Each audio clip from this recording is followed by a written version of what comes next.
कर सकते हैं। जैसे कि हस्तचयन, इसका उपयोग भी साधारणतः दो पदार्थों को पृथक करने के लिए किया जाता है। जैसे कि किसी अनाज जैसे कि दाल या चावल वगैरह में जब कंकड़ या भूसी वगैरह मिल जाता है तो हम उसको पृथक करने के लिए सामान्यतः हस्तचयन का प्रयोग करते हैं। इसमें हम हाथ से चुनकर अन्य पदार्थों को हमारे उपयोगी पदार्थ से पृथक कर देते हैं, इसे ही हस्तचयन कहा जाता है। उसके बाद दूसरा है थ्रेसिंग। इसके द्वारा हम अनाजों से उसमें मिले अवयवी पदार्थों को पृथक करने के लिए थ्रेसिंग का प्रयोग करते हैं। इसके लिए पहले बैल का प्रयोग किया जाता था, परंतु आजकल वर्तमान समय में इसके लिए थ्रेसिंग मशीन का प्रयोग किया जाता है। उसके बाद थ्रेसिंग के बाद निष्पादन। इसमें हम किसी पदार्थ से उसके अवयवी पदार्थों को वायु की सहायता से पृथक करते हैं।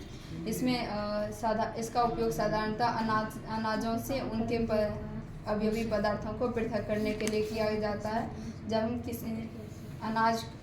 इसमें अनाज को हम एक ऊंचाई तक ले जाकर वहां से उठाकर उसको हवा की सहायता से उड़ाने का प्रयास करते हैं, जिससे कि जो भारी पदार्थ अर्थात अनाज हो जाता है वह एक निश्चित दूरी पर जमा होते जाता है और जो उसके अवयवी पदार्थ होते हैं वह उड़कर अलग हो जाते हैं।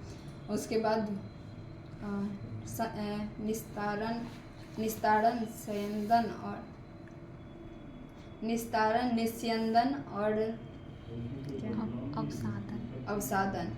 इसमें हम दो पदार्थों को पृथक करने के लिए हम उसमें जल को मिला देते हैं, जिससे कि उसमें जो अवयवी पदार्थ होता है वह नीचे तली में जमा हो जाता है।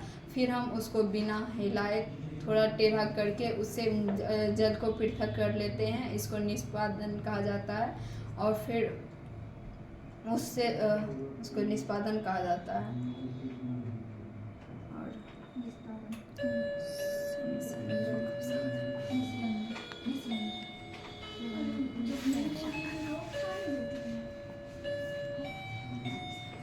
वाष्पन चालन, इसमें हम किसी पदार्थ को छलने के माध्यम से चालकर अलग कर देते हैं, जिसमें कि जो इसमें दो विभिन्न आकार के पदार्थों को पृथक करने के लिए प्राय चालन विधि का प्रयोग किया जाता है, जैसे कि आटे से चोकर को अलग करने के लिए इत्यादि। इसके बाद वाष्पन, जब किसी जल के वाष्प में परिवर्तन की प्रक्रिया को वाष्पन कहा जाता है। जब हम जल को गर्म करते हैं तो वह वाष्प में परिवर्तित हो जाता है, इसे वाष्पन कहते हैं।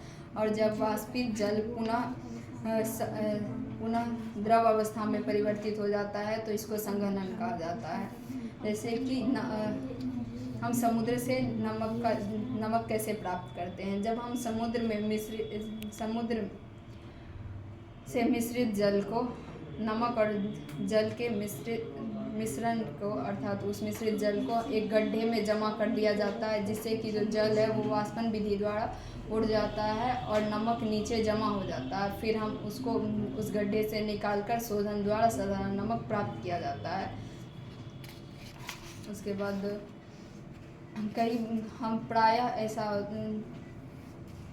प्रायः पदार्थों से उसके अवयवी पदार्थों को पृथक करने के लिए एक ही विधि पर्याप्त नहीं होती है, इसके लिए एक से अधिक विधियों का प्रयोग किया जाता है।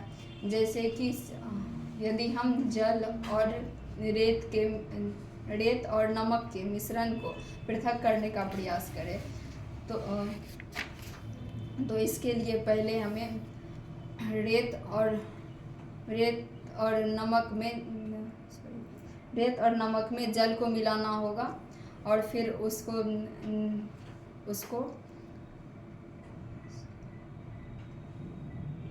एक बर्तन में बिकड़ में रखना होगा, जिससे कि जो रेत होगा वह नीचे जमा हो जाएगा और फिर उसको निस्तारण विधि द्वारा जल को पृथक कर देते हैं। फिर उसको एक बर्तन में छोड़ देते हैं तो उससे वाष्पन विधि द्वारा जल जो है वो उड़ जाता है और नमक हमें प्राप्त हो जाता है। इससे इस तरह से नमक और रेत अलग हो जाता है। इसके बाद कई बार ऐसा होता है कि हम किसी जल एवं रेत जैसे पदार्थों को पृथक करने के लिए थोड़ा सा जल मिलाना पर्याप्त नहीं होता है। जैसे कि जब हम क्योंकि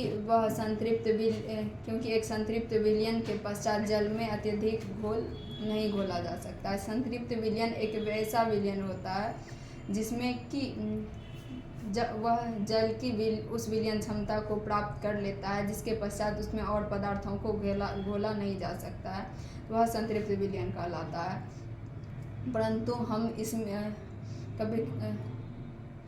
परंतु हम संतृप्त विलयन को नज़रअंदाज करके जल में और भी पदार्थों को मिला सकते हैं।